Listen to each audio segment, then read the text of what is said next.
I have questions. Oh dear, is this a vocal rant sesh? Buckle up, folks. I think they're locked and loaded for this one. Loona says, Yeah, you can cut the Santa Claus shit. so what exactly is happening with the holidays in the Hellaverse? First, we have the mall Santa in Cherub, but they didn't know about Christmas in Sinsmas. Do humans have Sinsmas too? And now with that line from Loona, what is going on here? Did they do research after Sinsmas so they know more for future cases just to be safe? Is there actually a Santa in hell and that's why they have little Santa hats on the decorations and stuff? While we're at it, how literal are we going with some of this stuff?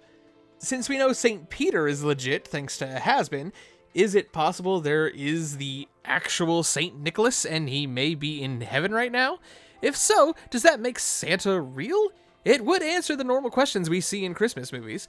How could he travel the world in one night? Well, if he can use angelic power and probably have help from the cherubs since they often bring blessings, that would explain how he could move around so fast. Hell, maybe he could use his angelic portals we see the cherubs use to go directly from home to home. How could he live so long? Well, unless he made it to hell during Extermination Day and caught a stray shot, I think he'd be safe. And angels have gotta be immortal age-wise, given Adam was still around. Now, if they didn't do any research, how do they know about Santa? More specifically, how would they know about Santa, but not Christmas? Well, we don't often do full-on theories here, but what the hell, hear me out. As we've seen over the course of the first 2 seasons of Helluva, and we'll probably see to some extent in Hazbin and or in possible crossovers in the future, even if people are in hell, sinners or demons, that doesn't mean they deserve to be there. The demons especially, as we've seen some have the potential to be at least somewhat good. Given some of the backstory we've seen, it's possible that some of them might actually have been somewhat decent if it wasn't for their parents. Blitz clearly didn't want to steal from Stolas when they were kids, but Cash had to be the asshat that he is. Moxxie was being guided well by his mama, then Crimson had to take him down a peg. Even Millie, to an extent, seemed to be a badass assassin out of necessity, the way she told Blitz, We're just Rathians, Blitz. Muscle. It's all we're good for. All I'm good for.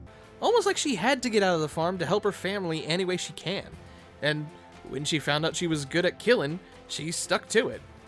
Not to mention, we know others like Fizz, Verosica, and even Stolas, for as high as he is, it was, on the hierarchy, that seem to genuinely not be shitty unless it's towards someone that seems to have truly wronged them. If not, they seem to be at most just a bit snarky. Even Ozzy, though he seemed like a dick towards Stolas at his club, turned out to be kind of buddy-buddy with him at the office when they come to meet again. Context is important. All that being said, who's to say, hypothetically, Lucifer didn't have a second deal with heaven?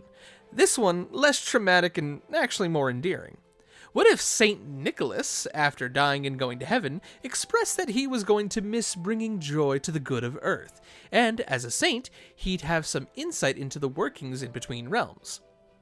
St. Peter has his list of new arrivals, so what if Nicholas, now going by Santa, has a heavenly list of his own? The naughty and nice list.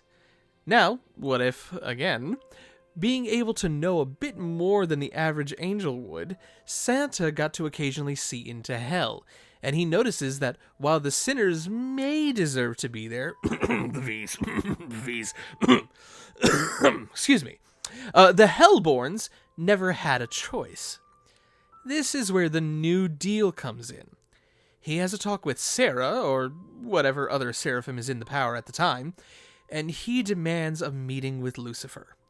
Knowing the angels, they would reluctantly agree, and so St. Nick goes to visit Lucy, proposing to make a yearly visit to gift the actual good, or, better behaved demons with delights.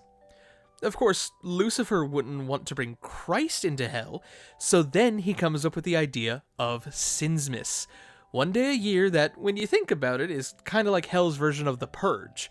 Everyone knows that no one that cares about them would actually do something that would harm them, but Rathians can attack one another out of love.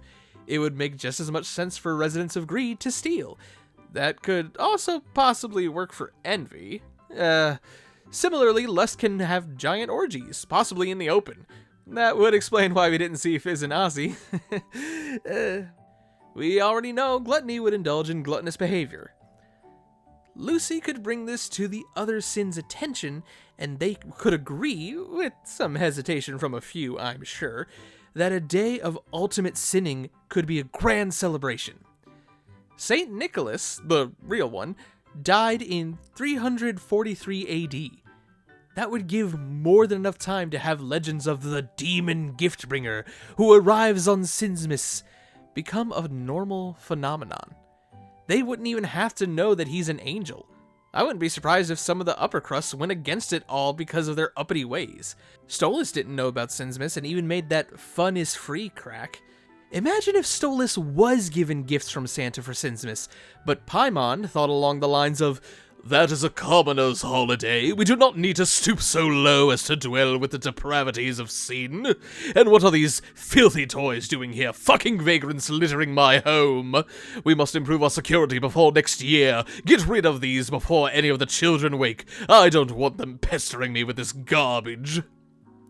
I mean, hey, if we're to use any of the merch as even a little bit canon, and we know we shouldn't, but hear us out, dang it, wouldn't it make sense for Charlie to know about Christmas celebrations because Lucy would have told her the truth about Santa?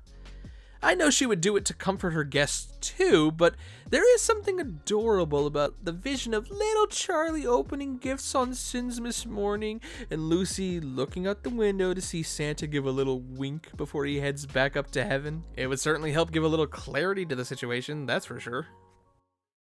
Hey there, everyone. This is your radio demon. Your favorite jester! And the greatest imp in all of hell. It's your vocal chameleon here. Just wanted to thank you so much for watching this video. We hope you liked it, and if you did, there's lots of ways you can support us. If you're a fan of our memes and streams, we have lots of crazy merch, with plenty more to come. References to our various playthroughs, or just running gags for the streams. We even have little bosom buddies so we could be in your shirt pocket. So cute! We also have our Patreon. Joining at select tiers gives you access to join our Discord, exclusive downloads, and even join us on streams. Links to all of these are in the description. Fall on down. Stay a while, won't you?